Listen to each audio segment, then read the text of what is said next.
Assalamualaikum warahmatullahi wabarakatuh. Perkenalkan, saya Sajiba, mahasiswa Perbankan Syariah semester 6. Baik, di sini saya akan menjelaskan video terkait mata kuliah arbitrase syariah. Adapun materi yang akan saya sampaikan pada video pembelajaran kali ini yaitu terkait kelebihan dan kekurangan arbitrase. Baik, yang pertama, kelebihan arbitrase. Arbitrase memiliki beberapa kelebihan, diantaranya dijamin kerahasiaan sengketa antara para pihak. Kemudian dapat dihindari kelambatan yang diakibatkan karena hal prosedural yang administratif. Kemudian para pihak dapat memilih arbiter yang menurut keyakinannya mempunyai pengetahuan, pengalaman, serta latar belakang yang cukup mengenai masalah yang disengketakan, jujur dan adil. Kemudian para pihak dapat menentukan pilihan hukum atau penyelesaian masalahnya serta proses dan tempat penyelenggaraan arbitrase, dan putusan arbitrase merupakan putusan yang mengikat para pihak dan dengan melalui tata cara prosedur sederhana saja ataupun langsung dapat dilaksanakan.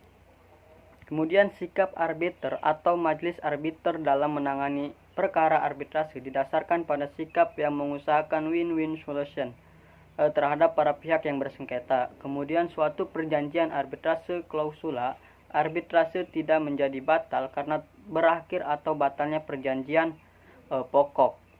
Kemudian di dalam proses arbitrase, arbiter atau majelis arbitrase harus mengutamakan perdamaian di antara para pihak yang bersengketa. Kemudian kelebihan penyelesaian sengketa secara arbitrase.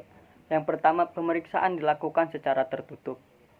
Kemudian para pihak dapat menentukan hukum acara arbitrase yang digunakan dalam pemeriksaan sengketa dengan bebas sepanjang tidak bertentangan dengan peraturan perundang-undangan. Kemudian waktu penyelesaian sengketa relatif cepat, maksimal 180 hari. Kemudian keputusan bersifat final dan mengikat. Kemudian para pihak atau dengan persetujuan arbiter dapat menentukan tempat penyelesaian sengketa. Kemudian para pihak dapat menunjuk arbiter. Kemudian kekurangan penyelesaian sengketa secara arbitrase. Yang pertama, biaya lebih mahal. Contoh biaya perkara di BANI atau Badan Arbitrase Nasional Indonesia. Kemudian hal lain kekurangan dalam penyelesaian secara arbitrase yaitu keputusan bersifat final dan mengikat. Dalam hal ini memang keputusan yang tidak dapat diajukan proses banding dapat saja bermakna positif juga. Namun di sisi yang lain dapat menjadi kekurangan. Pertama, dalam pengambilan keputusan tidak ada bahan pertimbangan yang diambil berdasarkan putusan sebelumnya. Kedua, konsekuensi bisa sangat merugikan pihak yang kalah mengingat tidak terdapat upaya hukum banding sehingga para pihak seharusnya sudah mengantisipasi konsekuensi atas kemungkinan keputusan terburuk. Kelemahan selanjutnya, lembaga arbitrase tidak memiliki kekuatan eksekutorial karena keputusan arbitrase harus diserahkan ke pengadilan negara agar dapat dieksekusi. Secara tidak langsung, daya paksa dari penyelesaian sengketa secara arbitrase dianggap relatif lemah, kendati terdapat ketentuan hukum yang mengatur. Dan yang terakhir, masalah pada subjeknya.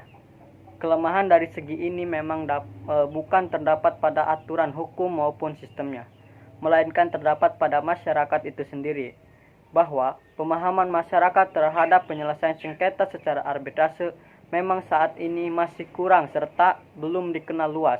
Kemudian rendahnya tingkat kepercayaan masyarakat tentang penyelesaian sengketa secara arbitrase hingga rendahnya kepatuhan serta etika bisnis yang kurang oleh sebagian orang atau badan hukum tertentu menjadi kelemahan tersendiri penyelesaian sengketa secara arbitrase. Kemudian kelemahan dari arbitrase. Ada beberapa kelemahan dari arbitrase itu sendiri. Yang pertama, putusan arbitrase ditentukan oleh kemampuan teknis arbiter untuk memberikan putusan yang memuaskan dan sesuai dengan rasa keadilan para pihak. Kemudian, pihak yang kalah tidak mau melaksanakan putusan arbitrase, perlu perintah pengadilan untuk melaksanakan eksekusi atas putusan arbitrase tersebut.